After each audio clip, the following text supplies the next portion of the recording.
ఒకప్పటి top heroines లో ఒకరిగా కొనసాగిన జేసుదా గురించి ప్రత్యేకంగా చెప్పక్కర్లేదు. ఈమె అగ్ర హీరోల సరసన నటించి తనకంటూ ప్రత్యేకమైన గుర్తింపును సంపాదించుకుంది.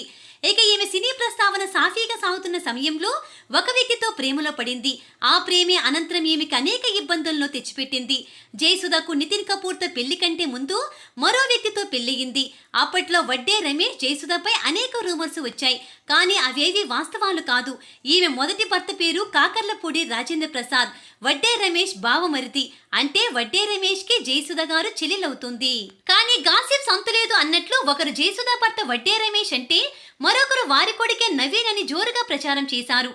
షూటింగ్ లో రమేష్ వైపు నుంచి జయసుధకి రాజేంద్ర ప్రసాద్ పరిచయమయ్యారు. అలా వారికి పరిచయమైందో లేదో అతి తక్కువ సమయంలో ప్రేమగా మారింది. ఇద్దరు కుటుంబ సభ్యులు ఒప్పుకోకపోవడంతో గుళ్ళో రహస్యంగా పెళ్లి చేసుకున్నారు. దాంతో కుటుంబ సభ్యులు చేసేదేమీ లేక విజయవాడలోని మొఘల్ రాజాలోని మధు కళ్యాణ మండపంలో మళ్లీ పెళ్లి చేశారు. వారి పెళ్లికి రామానాయుడు గారు, నాగర్ల శ్రీనివాస్, విపి రాజేంద్ర ప్రసాద్, మురళీమోహన్ గారు ఇలా పలువురు వచ్చి ఈ జంటను ఆశీర్వదించారు. ఇక పెళ్లిలో జయసుధను చూసేందుకు వందల మంది అభిమానులు తరలివచ్చారు.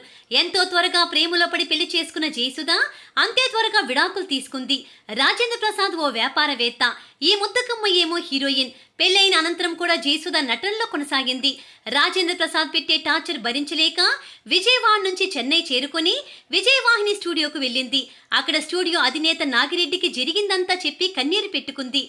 వెంటనే దాసరి నారాయణ గారితో సహా పలువురు ప్రముఖుల్ని పిలిచి జయసుధకి జరిగిన అన్యాయాన్ని అందరికీ వెల్లడించారు. రాజేంద్ర ప్రసాద్ అక్కడికి వెళ్లి అందరి ముందు మంచివాడిలాగా నటిస్తూ ఎంత బ్రతిమలాడినా రాను అంటూ తెగేసి చెప్పింది జయసుధ గారు. అలా కొద్ది రోజులు ఈమె విజయవాహిని స్టూడియోలోనే ఉంది. ఆ తర్వాత ఈమె కొద్ది రోజులకు మళ్లీ సినిమాలో నటించడం మొదలుపెట్టింది. ఇక నితిన్ కపూర్తో పరిచయం ఏర్పడటంతో అనంతరం రెండో పెళ్లి చేసుకుంది. ప్రస్తుతం వీరి దాంపత్య జీవితం బాగానే కొనసాగుతోంది. అలా జయసుధ మొదటి పెళ్లిలో ఎన్నో కలహాలు ఎదురుచూసినప్పటికీ రెండో పెళ్లి మాత్రం బాగానే నిలబెట్టుకుంది. కానీ ఆయన కూడా ఈ మధ్యలో ఆత్మహత్య చేసుకుని చనిపోయాడు.